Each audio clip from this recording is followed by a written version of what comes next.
Doctor যদি নিজেই রোগী হয়, রোগী কীভাবে ভরসা পাবে? ভাই আমার পেজটা একটা বিরল রোগে আক্রান্ত। কোনো রোগ নেই, সব ঠিকঠাক আছে, ফলোয়ারও আছে। হয়তো আপনারা একটু লাইক কমেন্ট বাড়ায় দিলে আমার পেজটা সুস্থ হয়ে যাবে। মূল কথায় আসি, আপনার পেজ বা আইডি যদি রেকমেন্ডেবল না হয়, কিছুতে ভিউ এঙ্গেজমেন্ট আসবে না। অনেকে তা চেক করতেও জানেন না, শুধু গাধার মতো খেটে যাচ্ছেন, কোনো লাইক এঙ্গেজমেন্ট ফলোয়ার পাচ্ছেন না। অ্যাডভান্স ইউজার হলে চলে যান, আর নিউ ইউজার হলে আমার পিছনে লাইন ধরুন। প্রথমে আপনার প্রোফাইলে চলে যান, সেখান থেকে ড্যাশবোর্ডে স্ক্রলিং করে নিচে আসুন, পেজ রিকমেন্ডেশন ক্লিক করুন। ওই যে বলছিলাম না আমারটা সব ঠিকঠাক আছে, আপনারটাও যদি এরকম হয় তাহলে আপনি সান কইল্লা। আর যদি ফ্ল্যাগ কন্টেন্ট থাকে সে কারণে নট রিকমেন্ডেবল লেখা থাকতে পারে। ফ্ল্যাগ কন্টেন্ট মানে আপনি ফেসবুক কমিউনিটি গাইডলাইন অমান্য করে যে সমস্ত কন্টেন্ট দিয়েছেন সেগুলো এখানে থাকবে।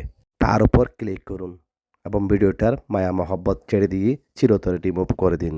চোখে পানি আসলেও করার কিছু নেই।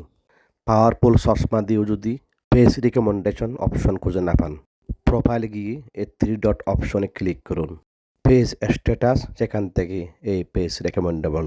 তাও যদি খুঁজে না পান, সর্বশেষ আরেকটা মেডিসিন দিচ্ছি। ব্যাকে গিয়ে আবার ড্যাশবোর্ডে যান, নিচে টুলস অপশন আছে, এখানে ক্লিক করুন। তবু যদি না পারেন, ফেসবুক চলা বন্ধ করে দেন। ওই যে বলছিলাম না ভিডিওর আশেপাশে দুই একটু কষা দিয়েন। আল্লাহ হাফেজ।